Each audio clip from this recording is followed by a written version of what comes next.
A manera de introducción a mi mensaje, leerte un reporte de 9 hombres considerados en el año 1923, hace 100 años, en 1923 como los 9 hombres más ricos del mundo. La totalidad de su riqueza era mayor que la riqueza del gobierno norteamericano en ese momento. ¿Te imaginas cuánto dinero poseían estas personas? Yo quiero leerte brevemente cómo terminaron porque está intrínsecamente relacionado al mensaje de esta mañana. Número 1, el presidente de la entonces mayor empresa siderúrgica, Charles Schwab, vivió de capital prestado durante 5 años antes de morir en la quiebra.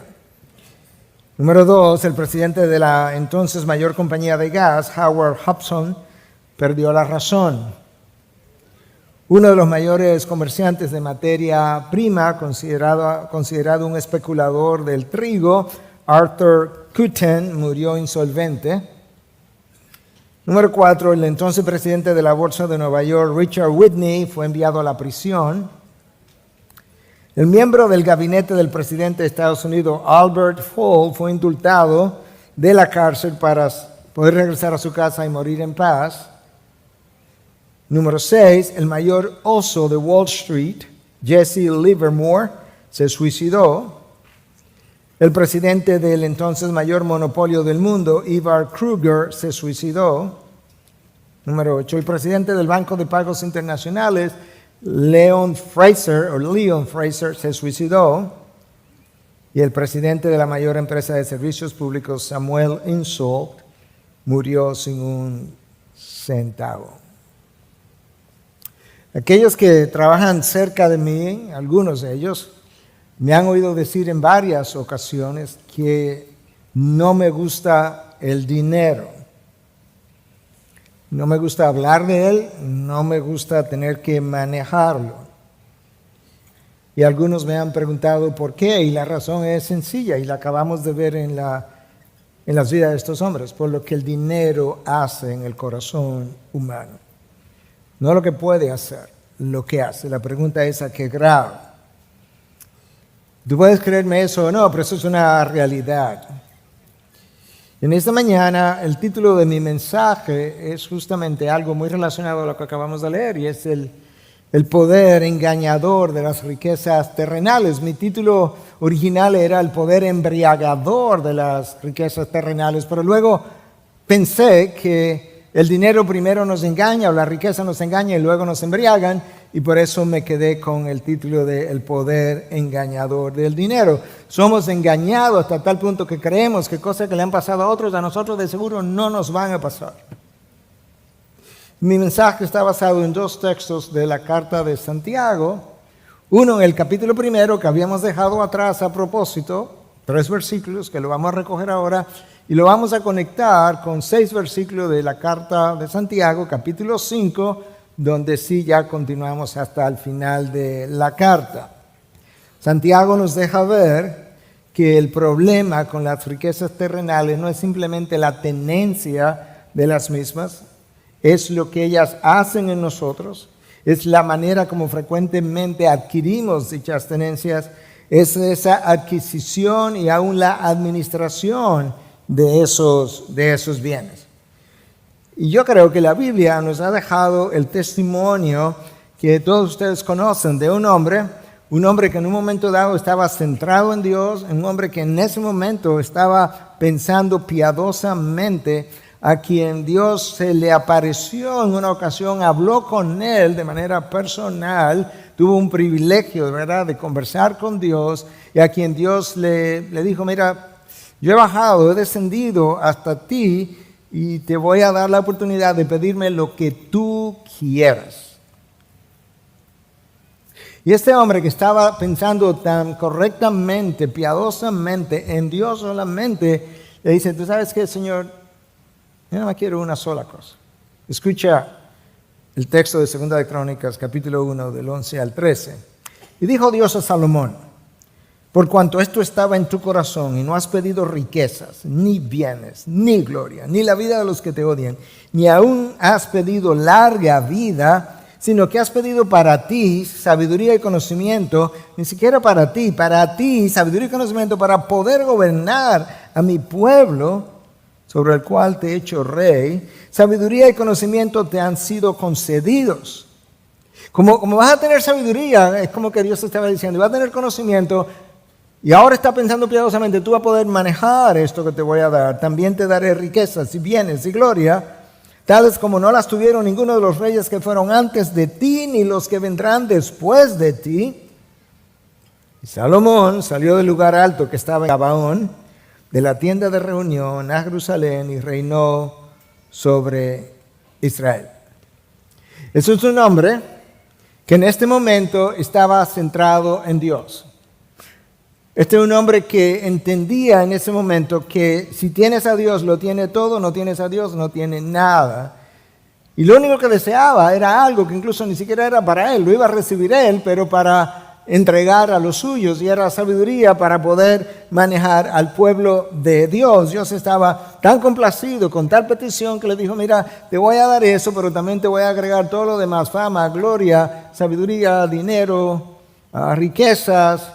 Y este hombre se lanza por la vida y acumula entonces oro y plata, una armada naval que para ese entonces era impresionante, y sigue acumulando y desarrolla la agricultura y las artes, y como si todavía no tuviera suficiente, acumula 1,000 mujeres que les llevaron al rey Salomón, centrado en Dios, a adorar dioses paganos. Y Salomón introduce a Israel la adoración del dios pagano Moloch, y luego Israel termina sacrificando a sus hijos a este dios, que algo que anterior a que Salomón subiera al poder, a aquellos que hubiesen sacrificado sus hijos a un dios hubiesen sido muertos, ¿verdad? Apedreados o de alguna otra forma, pero merecían la muerte. Y ahora, sin embargo, era una práctica más o menos común y aceptada en Israel, porque Salomón, el hombre que le pidió a Dios solo sabiduría, cuando recibió riquezas, perdió la cabeza también. Y pensamos, sí, pero yo no soy como Salomón. No, yo sé, no tiene su sabiduría de seguro. Pero leemos las historias y no pensamos que tu corazón y el mío son como el de él. Salomón desarrolló su reino de manera extraordinaria, y desde el punto de vista humano fue un hombre de éxito. Si tú lees Eclesiastés, todo lo que él dice que hizo, que acumuló, es impresionante. Pero al mismo tiempo hay una porción entre el capítulo 1 y el capítulo 2 de Eclesiastés donde, si tú te fijas en los pronombres, 21 veces Salomón dice, yo hice mi esto, mi aquello, lo hice para mí. Se volvió completamente egocéntrico, pero estaba viviendo el síndrome del éxito. La revista Omni de Estados Unidos en el año 1991 escribió o apareció allí un artículo que se llamaba El síndrome del éxito. Y esta gente secular pudo resumir el síndrome del éxito como en 3 síntomas, o en 3 consecuencias, o en 3 palabras, que en inglés todas comienzan con la letra A. Yo traté de que fuera algo parecido en español, de manera que estas son las 3 palabras del síndrome del éxito. Aislamiento, lo que implica que la persona pudiera o estar sola o sentirse sola a pesar de tener gente a su alrededor. Aventuras, en inglés sería adventure seeking, y adulterio. El éxito, de alguna manera, esta gente en el mundo secular nos deja ver que involucra las emociones, los sentimientos, la desenfoca al hombre, al ser humano, de tal forma que él termina por caminos por donde él no había transitado anteriormente. No es un accidente ni es una expresión poética. ni hiperbólica cuando Cristo dice no podéis servir a dos señores, no podéis servir a las riquezas y a Dios al mismo tiempo, porque vas a terminar amando a uno y odiando al otro, odiando a uno y amando al otro. Y básicamente lo que Cristo estaba diciendo, si amas las riquezas, no es que me vas a odiar a mí necesariamente, pero cuando las prefieres o cuando le das el primer lugar y yo ocupo el segundo lugar, es como que me estás odiando porque has manifestado dónde está tu primer amor. Y yo creo que todo lo que hemos dicho hasta el momento nos van a ayudar a entender mejor por qué Santiago está diciendo lo que está diciendo a aquello que le están leyendo. Yo quiero entonces de los dos pasajes verlo por separados. Ellos están relacionados, pero ellos enfocan el problema de dos ángulos diferentes. De manera que comencemos con Santiago capítulo 1, versículo 9 al 11. Pero que el hermano de condición humilde se gloríe en su alta posición y el rico en su humillación, pues él pasará como la flor de la hierba. Porque el sol sale con calor abrasador y seca la hierba, y su flor se cae, y la hermosura de su apariencia perece. Así también se marchitará el rico en medio de sus empresas. ¿A qué es que Santiago está aludiendo? Bueno, él compara dos hermanos. Aparentemente estas personas son creyentes a las que él se está dirigiendo, porque él dice el hermano de condición humilde y el otro, el rico. Entonces, así lo estamos tomando, yo creo que así lo toman la mayoría de los estudiosos de este pasaje. Le está hablando a un hermano de condición humilde, y la palabra traducida ahí como humilde, en el original pudiera referirse a alguien de un estrato social inferior, no necesariamente porque sea muy pobre, o pudiera referirse a una persona cuya actitud hacia la vida es una de humildad, o pudiera referirse a personas materialmente pobres. El hecho que la comparación es con el rico, creo que deja evidentemente claro que este hermano es alguien pobre materialmente. Y él hace una salvedad a ambos hermanos.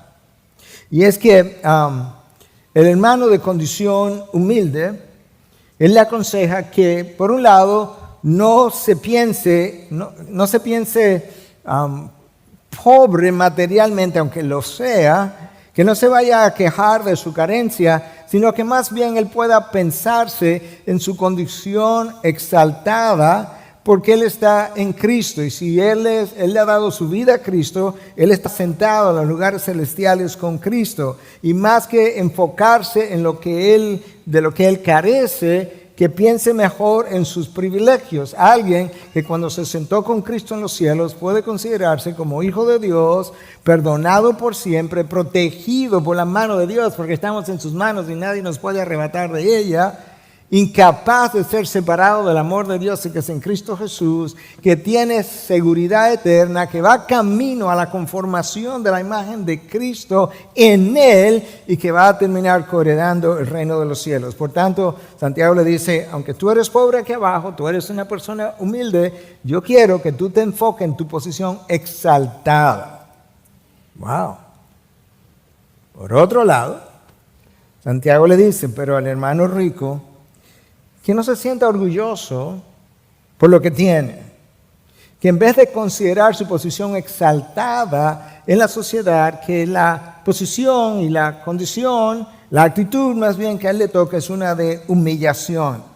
De tal forma que cuando el pobre se considera en Cristo y el rico se considera que él también está en Cristo, pues el pobre no se va a sentir inferior, pero el rico no se va a sentir superior, porque ellos están los dos en Cristo. Uno ha considerado su posición exaltada, el otro ha considerado su posición de humillación, y ambos han llegado a entender que al pie de la cruz el terreno es nivelado para todo el mundo.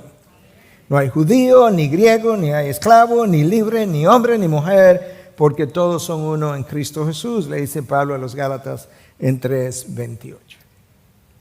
Pero Santiago sabe que aquellos que tienen están más inclinados a enorgullecerse de lo que tienen porque tienen algo que mostrar. Y al mismo tiempo, el que no tiene, no es que él está libre de orgullo, pero su lucha es menor porque él no tiene gran cosa que mostrarle a otros. Y por tanto, la advertencia, no solamente en Santiago, a lo largo de toda la Biblia, yo no sé si ustedes se han percatado, esto es un tema que permea toda la Biblia. En los primeros 5 libros de la Biblia, en el Pentateuco, Dios habla de manera repetitiva a aquellos que poseen y le habla de no abusar de los que no tienen, de cuidar del pobre, del huérfano, de la viuda, del pobre, del extranjero. Luego, cuando llegamos a los profetas, tú encuentras la misma preocupación, la misma denuncia a profetas como Amós, que es considerado como el profeta de la justicia social, más bien de la justicia de Dios, denuncia todos estos abusos. Tú llegas a Cristo y encuentras las mismas palabras, como las vamos a ver en un momento, pero luego llega a Pablo al final de sus días, cuando él está escribiendo a Timoteo, no al final, pero ya bastante avanzado en su ministerio. Y cuando le escribe la primera carta a Timoteo en 6:17, le dice a Timoteo: a los ricos en este mundo, enséñales que no sean altaneros, orgullosos, arrogantes, ni pongan su esperanza en la incertidumbre de las riquezas, sino en Dios, el cual nos da abundantemente todas las cosas para que las disfrutemos. Dios da las cosas para que las disfrutemos, pero hay una manera de recibirlas, hay una manera de administrarlas, hay una manera de bendecir a otros con lo que Él nos bendice a nosotros. Pero a pesar de todas esas advertencias, el cristiano vuelve y cae en la misma trampa por una razón, hermanos. Tenemos que admitir que tú y yo tenemos una carne, y a nuestra carne les gustan las cosas materiales, a unos más, a unos menos. A nuestra carne les gustan los placeres de este mundo. Si personifico la carne, diría: la carne sabe que no va para ningún otro mundo. O se goza aquí o no va a tener más gozo, no va a tener más diversión. De manera que ella quiere todo lo que este mundo tenga que ofrecerle. Y la carne disfruta también el ser distinguido por encima de otros. El doctor fulano de tal, o el PhD de tal X cosas, o el profesor de X institución, y nos gusta pensar que estamos estudiando en las mejores instituciones. Todo eso le llena los ojos a la carne. Santiago dice: nada de eso tiene ningún valor si tú entiendes a Dios y la vida. Y nos dice: tú tienes que morir a todo esto, tú tienes que hacer como el apóstol Pablo, que se olvidó lo que quedó atrás y murió a todo eso en vista de la santidad de la persona que te redimió, en vista del juicio venidero, en vista de la temporalidad de toda la tierra, no solamente la riqueza, la tierra por completa. Este es un planeta desechable, hermano. Si no lo has leído en la Biblia, vuelve a leerla. En vista de todo eso, la palabra nos llama a tener otra perspectiva con relación a lo que tengo, a lo que quiero, y con relación a los demás, como lo vamos a ver en un momento. Santiago le dice, o le recuerda, que el rico se va a marchitar en medio de todas sus empresas, o de sus logros, o de sus ocupaciones. Es como vas a trabajar, el trabajo te va a producir beneficios y va a querer seguir haciéndolo hasta el final, porque el que tiene no se sacia, como bien dijo Salomón, y quieres más y quieres más, pero te va a marchitar en medio de todas tus ocupaciones. Te va a marchitar de la misma manera que la flor se va a marchitar. Y aunque nosotros pensemos que nosotros no tendríamos la oportunidad de ser corrompidos por la riqueza de este mundo, el testimonio de la Biblia es otro completamente diferente. Porque tenemos a Salomón como ejemplo, el hombre sabio, sabemos cómo terminó. Proverbios 30, del 7 al 9, nos da una enseñanza y una advertencia, pero nos deja ver. Nosotros no sabemos si Salomón escribió Proverbios 30. Se supone que Salomón escribió la gran mayoría de los proverbios, o quizá todos los proverbios, con excepción del último, que se ha atribuido a otra persona que está ahí mismo descrito. Pero ese no es el tema ahora. Pero si Salomón escribió Proverbios 30, entonces él en este momento estaba pensando muy bien. Del 7 al 9, escucha. 2 cosas te he pedido. No me las niegues antes de que muera. Aleja de mí la mentira y las palabras engañosas. No me des pobreza ni riqueza. Dame a comer mi porción de pan.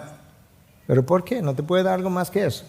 No sea que me sacie y te niegue y te ignore o me olvide de ti o descanse en otras cosas y diga quién es el Señor, o que sea menesteroso y robe y profane el nombre de mi Dios. El autor de Proverbios conoce que tanto la carencia como la abundancia son experiencias que prueban el corazón humano, ambas cosas.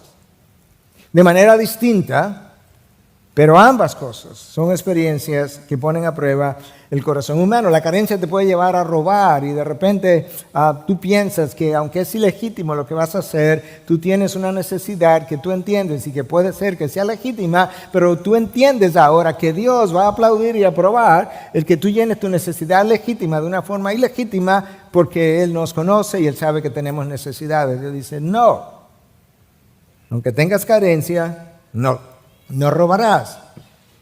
Si te vas a quejar de algo, no es de lo que no tienes, porque yo soy el soberano que he determinado que de alguna manera pase por esa experiencia, pero en ese caso mejor reconoce la pobreza de tu corazón y arrepiéntete. Por otro lado, la riqueza también te puede llevar a hacerlo mal hecho. Porque habiendo adquirido mucho, ahora quiere más para disfrutar más. Y cuando consumes una parte de lo que has adquirido, quieres volver a reemplazar lo consumido porque tienes temor de que eso siga descendiendo. Y es por eso que yo creo que las riquezas terrenales primero nos engañan y luego cuando comenzamos a consumirlas nos embriagan. Y cuando estamos embriagados, ellas nos controlan y ahora nosotros ni siquiera pensamos correctamente. Y de repente ninguna cantidad es suficiente. Ahora, las riquezas en sí mismas no son pecaminosas, de lo contrario Dios no se lo hubiese dado a Salomón. Dios le dio enormes riquezas y gran sabiduría, pero aún así perdió el rumbo, perdió la cabeza, se olvidó de Dios. De hecho, adoró dioses ajenos. Hermanos, con el corazón más pastoral que yo pueda decirte, el éxito, por un lado, y las riquezas en sí no son pecaminosas, pero buscarlas es completamente pecaminoso, a la luz de la palabra. Cristo nos dijo, buscad primero el éxito y todo lo demás se te dará por añadidura. No, buscad primero el reino de los cielos y todo lo demás, donde está localizado el éxito y las riquezas, se te darán por añadidura. Si Dios te da el éxito y si Dios te da las riquezas, bueno, pues a Dios le damos las gracias. Pero la búsqueda de eso hace que Dios no sea mi primera búsqueda y me convierte entonces en un hombre que camina, en un hombre pecador, redimido pero pecador, que está caminando por caminos tortuosos. Y sin darnos cuenta, de repente, ya sea tácitamente o audiblemente, comenzamos a ufanarnos de lo que tenemos. Y cuando nosotros hacemos eso, ponemos de manifiesto que Dios no es nuestro mayor valor.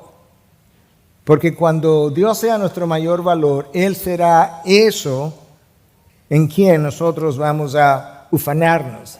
De hecho, eso es tan viejo como el Antiguo Testamento, Jeremías, que no te gloríes en el poder, no te gloríes de nada de lo que eres, de lo que tienes, de lo que alcanzas. Si te vas a gloriar, gloríate en una sola cosa, de que conoces a Dios y le entiendes. Cuando confiamos en lo acumulado para asegurar nuestro futuro, con lo cual no estoy diciendo que el ahorro, la inversión es incorrecto, es pecaminoso, pero cuando yo me siento seguro, cuando he garantizado mi futuro con el ahorro y la inversión, yo demostré quién es mi Dios, quién es mi búsqueda primaria, dónde está mi confianza, aunque mis labios pronuncien otra cosa. Porque si para garantizar mi futuro yo necesito lo que otros tienen, entonces los pobres no tienen por qué confiar su futuro a Dios, porque ellos no tienen. Y tanto el hermano pobre como el rico debieran sentirse tranquilos y asegurados por el Dios que entregó a su Hijo por ellos. Luego de Santiago hablarle al hermano humilde y al hermano rico, Santiago explica por qué la condición de un cristiano no debe hacerlo sentir superior al otro. Ya lo leímos. Pues él, ese cristiano, pasará como la flor de la hierba, porque el sol sale con calor abrasador y seca la hierba y su flor se cae. Y la hermosura de su apariencia perece. Eso comienza a pasar. Las cosas comienzan a caerse, no solamente en sentido general, pero en sentido literal. Tú sabes, se cae el pelo, se caen las mejillas, todo se cae. Tú lo sabes, no tengo que describírtelo. Y la hermosura se pierde. La de este mundo, la de este cuerpo pasajero. Así también se marchitará el rico en medio de sus empresas, o de sus logros, o de sus afanes. El salmista pensaba exactamente igual. Cuando escribe el Salmo 103, 15 al 16, el hombre como la hierba son sus días.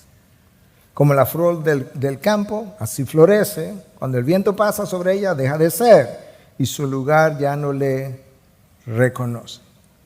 Tanto el salmista como Santiago están reconociendo el peligro de tú poner tu confianza en las cosas de este mundo, en las cosas terrenales, en los logros de este mundo, en la vida misma, hermano. No tienes garantía de que vas a vivir ni siquiera hasta el día de mañana. En esta mañana nosotros recibimos la noticia de que nuestro hermano George Abu lamentablemente pasó a la presencia, no, afortunadamente pasó a la presencia del Señor.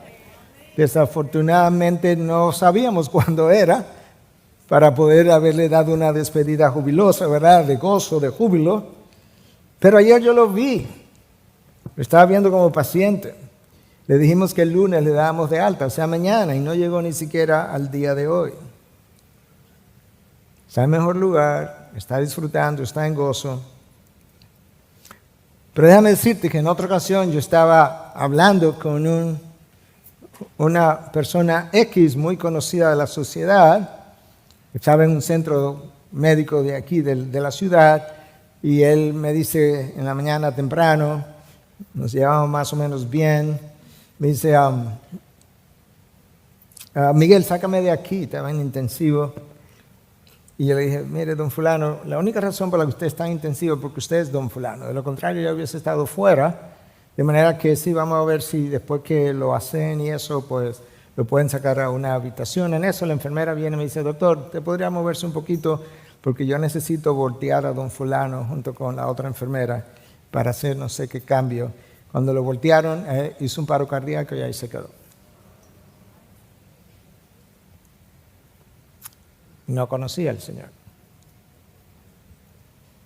En vista de la temporalidad de la vida, de lo poco seguro que tienes en esta vida temporal.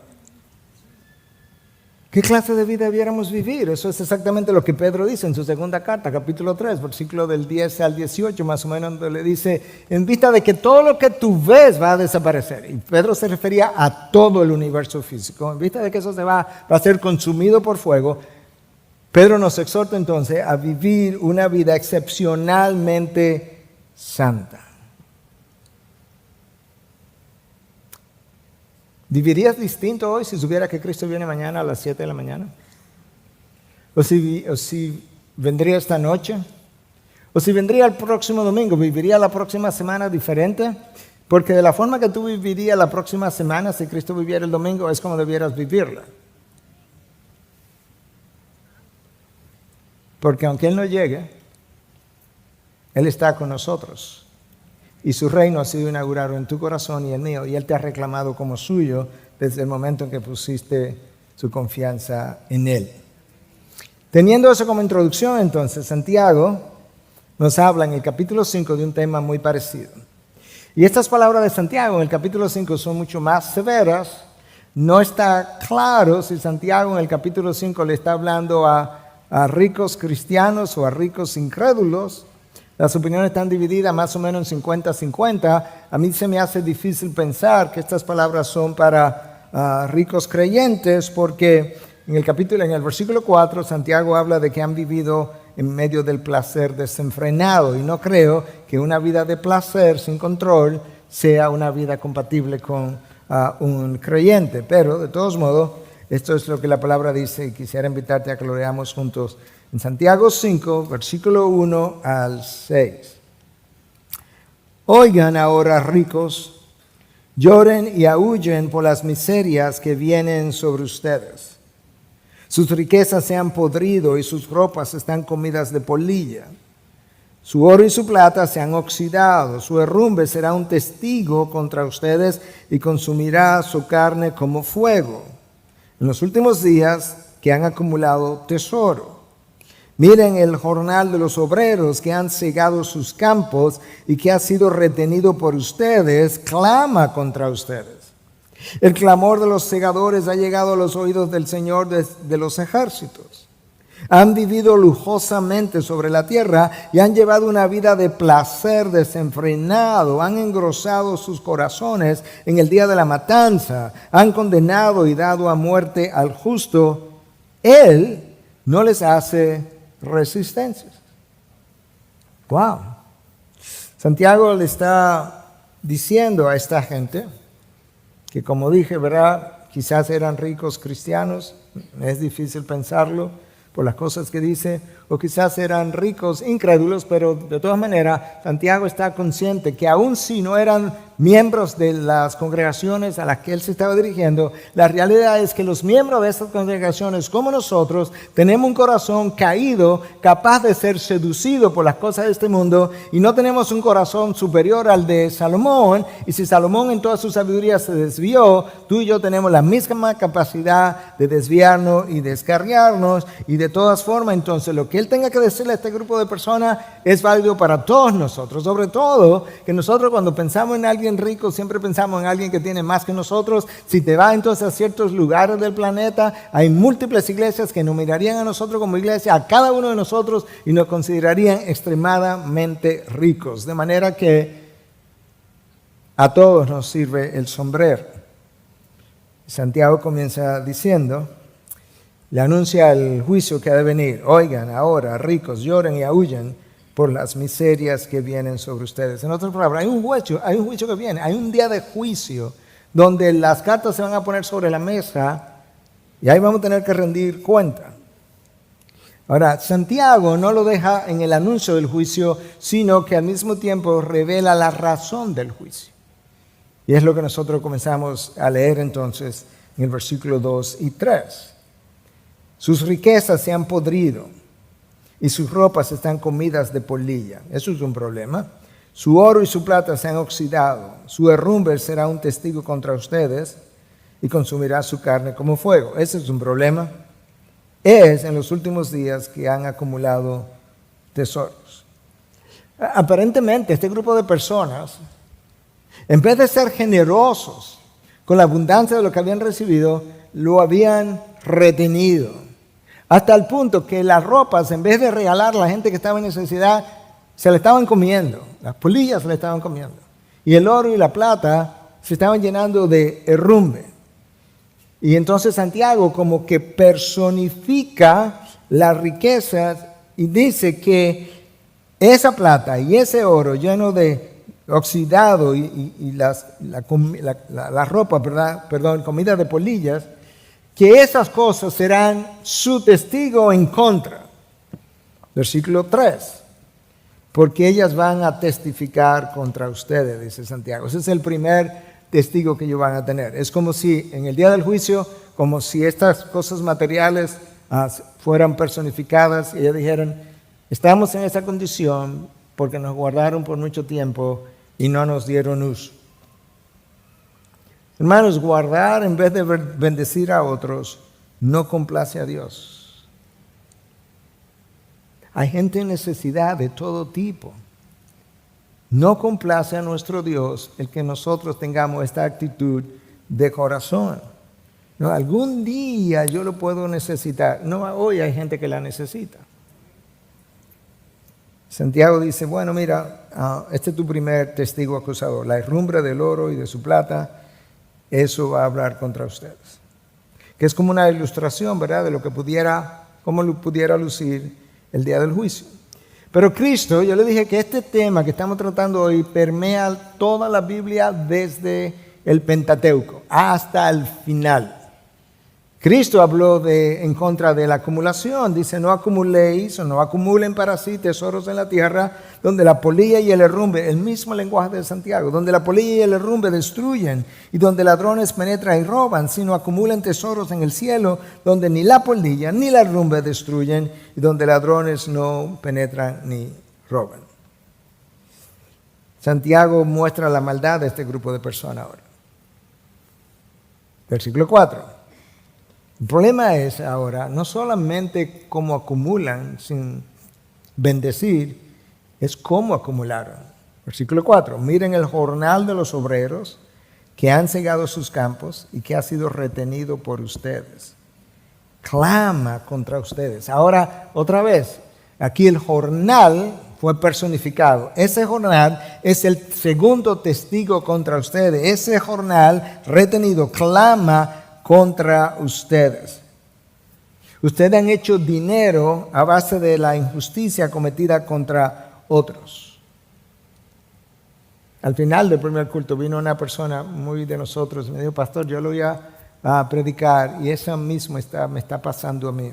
Estaba en esta condición y esta persona ha rehusado pagarme mi jornal, por así decirlo, pagarme lo que me debe y me dijo esto y me dijo aquello. No, eso no ha parado, es el mismo corazón hoy que el corazón de hace 2000 años.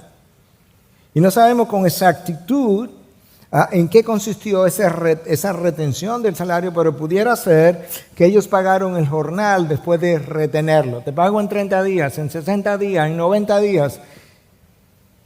Sí, pero quizás lo tiene guardado y quizás lo tiene ahí haciendo intereses, pero yo lo necesito hoy para comer. Y de hecho, esa retención de esa manera, la ley habla en contra de eso. Levítico 19:13, Deuteronomio 24, 14 y 15 condena ese tipo de retención. Quizás fue que acordamos un precio por tu mano de obra y te pagamos otro. Eso es injusto. O quizás simplemente que rehusaron pagar el trabajo que ya se había hecho. Y Proverbios 11:24 y Jeremías 22:13 va a hablar en contra de eso. Este tema permea toda la Biblia. El jornal retenido clama contra ustedes. Y tú sabes cuál es el problema, no es a la luz de la palabra, no es solamente que el jornal, por así decirlo, clama contra ustedes, es que Dios lo vio y lo escucha. El salmista nos dice en 69:33 que el Señor oye a los necesitados. Y yo le decía a esta hermana, recuerda lo que dijimos, el Señor oye a los necesitados, clama a Dios, Él lo va a oír. ¿Cómo Él va a responder? Yo no sé, pero clama a Dios. Y el Salmo 109:31 nos dice que Dios está a la diestra del pobre para salvarlo de los que juzgan su alma. La razón por la que Dios tiene que estar a la diestra del pobre es que el Señor sabe que el pobre no tiene quien lo defienda.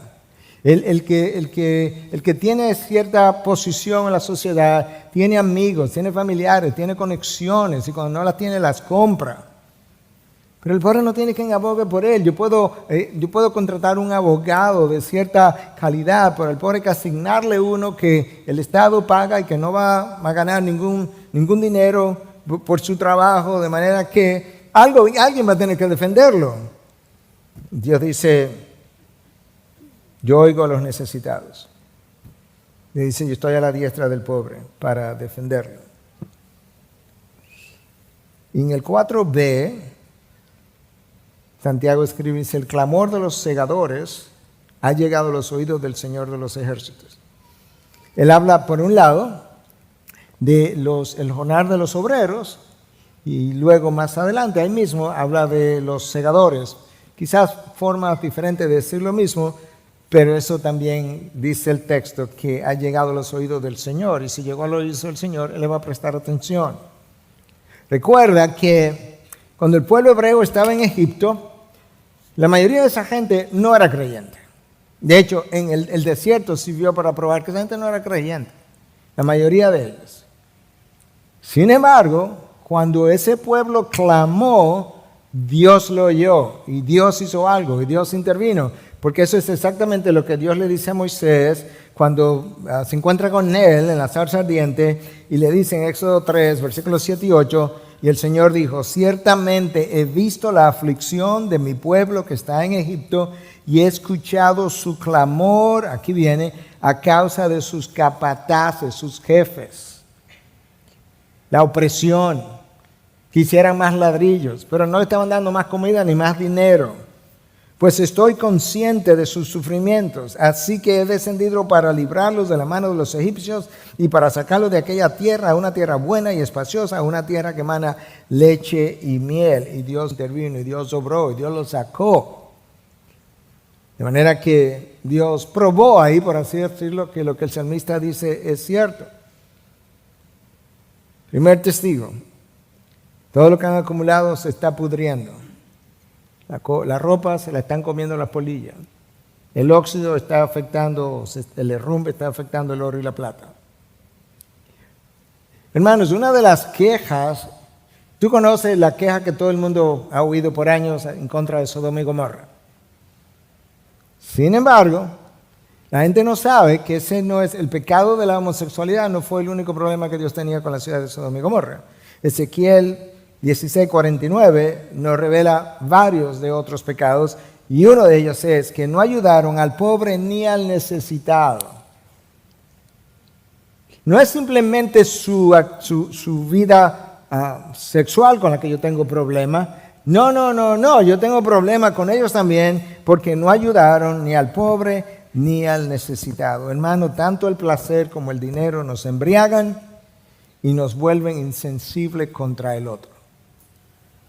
Insensibilizan nuestro corazón. Cuando vivíamos en Estados Unidos, yo le decía a Katy en ocasiones: yo tengo que ir a República Dominicana por lo menos una vez al año, porque vivíamos en una zona más o menos de muy buena posición económica para la zona, y tú no veías gente como en necesidad. Tú podías manejar un día tras otro y nunca había nadie como en necesidad. Yo dije: yo tengo que ir a Santo Domingo por lo menos una vez al año a resensibilizar mi corazón hacia el necesitado.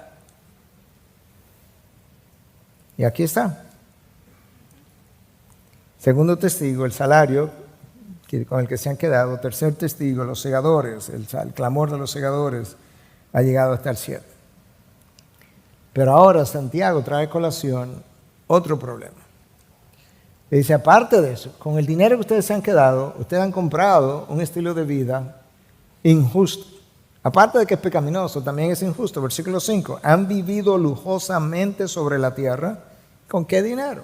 Y han llevado una vida de placer desenfrenado. Han engordado sus corazones en el día de la matanza. ¿Con cuál dinero? Con el dinero que hemos retenido. Por lo menos una parte provino de ahí. Dios dice: no, yo lo he visto. Y ese es el problema con el dinero. El dinero compra oportunidades. El dinero compra placer. El placer cuesta. El dinero compra personas. El dinero es un gran engañador. Y Dios está diciendo aquí: ni apruebo tu lujo, la vida lujosa, pero tampoco apruebo el placer desenfrenado. Y ahí tuve una de las 10 leyes que otras veces del pecado que le he mencionado en ocasiones. El pecado engendra pecado. Una vez tú pecas, ese pecado va a dar a luz otro pecado. Y aquí tú lo ves. Primero ellos retuvieron el salario, pecaron. Luego vivieron una vida lujosa. Luego vivieron una vida de placer desenfrenado. ¿Con qué? Con el dinero, parte del cual lo habían ganado, reteniendo y tratando injustamente al jornalero. Y entonces Santiago dice que han vivido lujosamente sobre la tierra. Daniel Doriani es un muy buen comentarista de varios libros de la Biblia, Él dice en su comentario sobre este texto que esa frase ahí sobre la tierra, han vivido lujosamente sobre la tierra, quizás, no lo sabemos, pero nos hace pensar, quizás es una forma de Santiago decirnos, esta gente no mira para el cielo, esta gente no mira para arriba, esta gente vive en la tierra, solamente tiene sus ojos en la tierra, su corazón está en la tierra, todo lo que desean está en la tierra, todo lo que ellos admiran está en la tierra, todo lo de ellos es sobre la tierra. El Dios del cielo y la tierra los tiene sin cuidado. Y en el versículo 5, Santiago cierra diciendo, se han dejado engordar para el día de la matanza. Esa es la traducción de la nueva traducción viviente. Se han dejado engordar, nota, se han dejado engordar. ¿Pero quién los engordó? Las cosas materiales. ¿Y qué fue lo que se engordó? Bueno, a veces eso va acompañado de la gordura física, vamos a decir, pero quizás estaba hablando de su estilo de vida, quizás estaba hablando de la forma pomposa como vivían, pero eso ocurrió para el día de la matanza. ¿Cuál es el día de la matanza? El día del juicio final. Y eso es como una ilustración. Tú sabes que la gente a veces en el campo pone un cerdito 2 meses antes de diciembre, le pone a engordar, o aquellos que tienen negocio, que crían animales para llevarlo al matadero, lo engordan para luego llevarlo al matadero. El animal come y no sabe para qué lo están engordando, pero disfruta lo que come.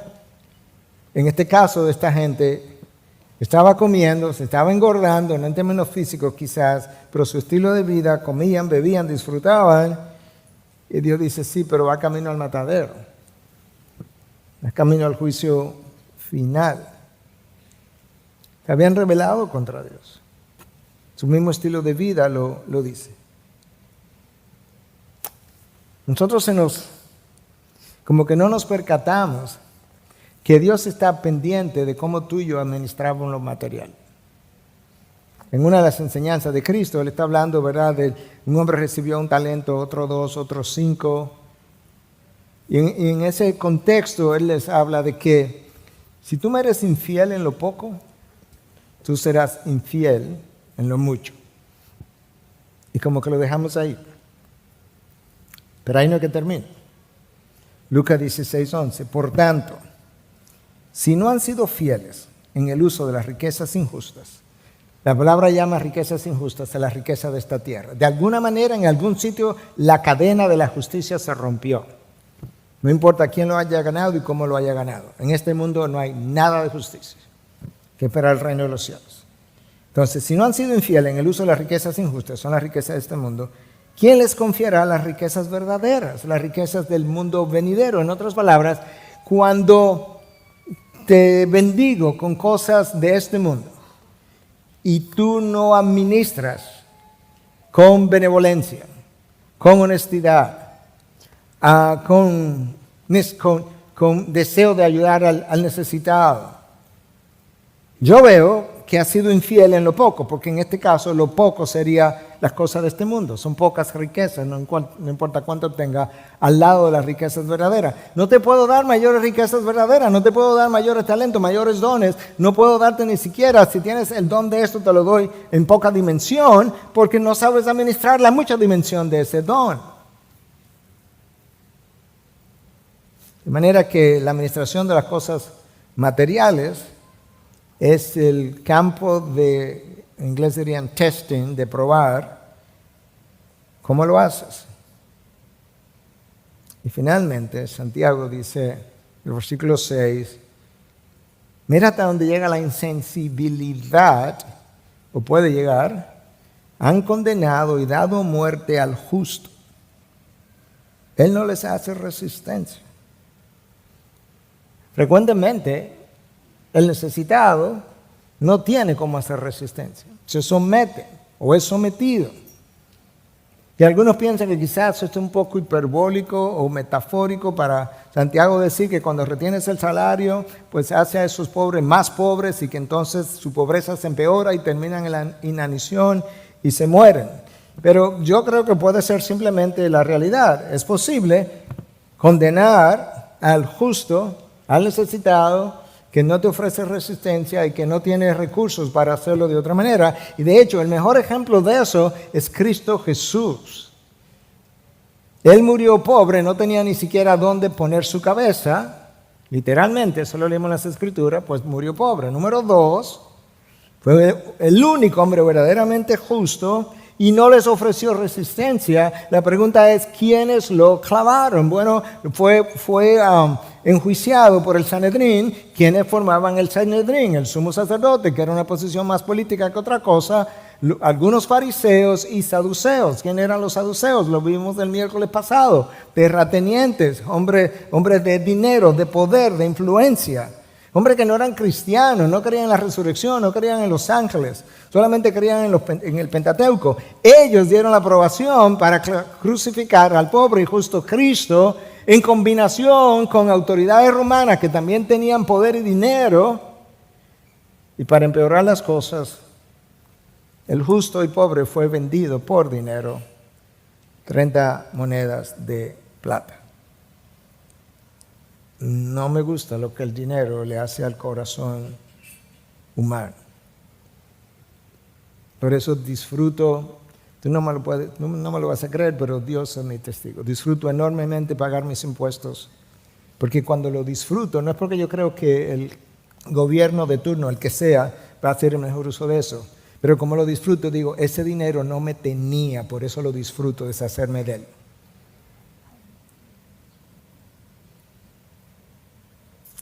Y las autoridades romanas dieron la aprobación final.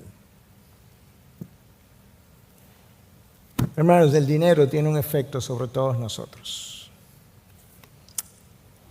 Si quiere leer algo más sobre esto, puede leer el libro de Richard Foster, Dinero, Sexo y Poder, y el de John Piper, que se llama exactamente igual, y donde Foster nos dice que la única manera de tú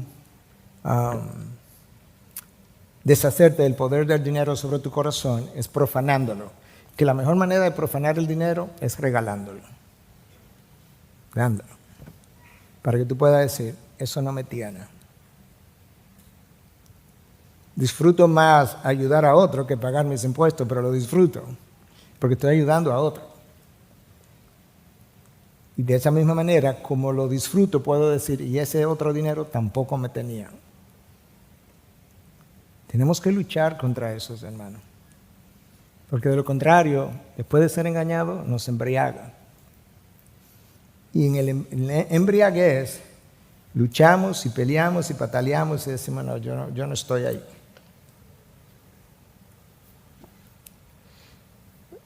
De manera que tú y yo tenemos una lucha. Pero la lucha no tiene que ser ni tan continua, ni tan poderosa como frecuentemente es, porque tú tienes poder infinito en tu interior para hacer todo lo que a Dios le place. De manera que cuando decimos es que no puedo, no es que no puedo, es que no quiero. No importa si eres tú o soy yo. Porque Dios está ahí para decirte presente para que puedas. Y en este caso, Santiago no está hablando de algo que compite con el señorío de Cristo. Que Dios nos ayude a rendirnos a Él y que verdaderamente, hermanos, por todo lo que has oído hoy, como hemos orado, como hemos cantado, que Dios sea tu visión, que finalmente Dios sea tu único tesoro, lo único que amas, que aprecias, lo único que valoras. Lo único o el único delante de quien te postras.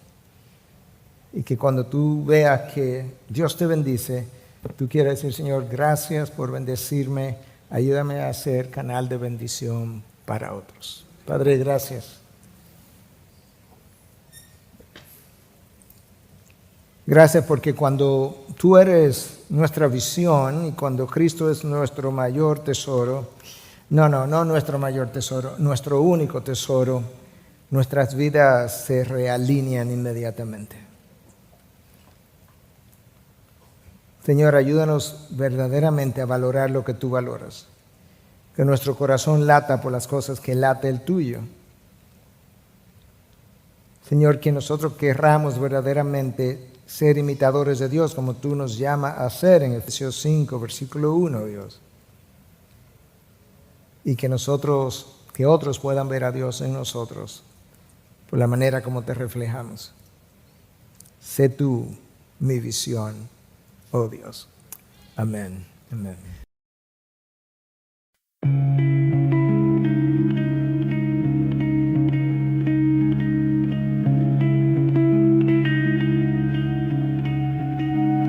I drew a map on a coffee-stained sheet of all the places I forgot to meet myself, at doorways I never found, where silence is the only sound.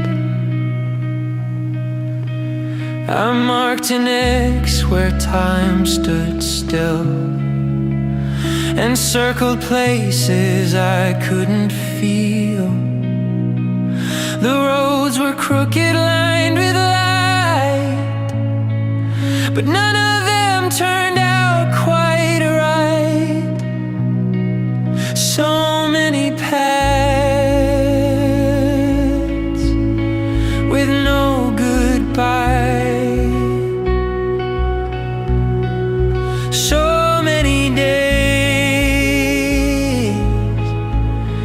I passed me by.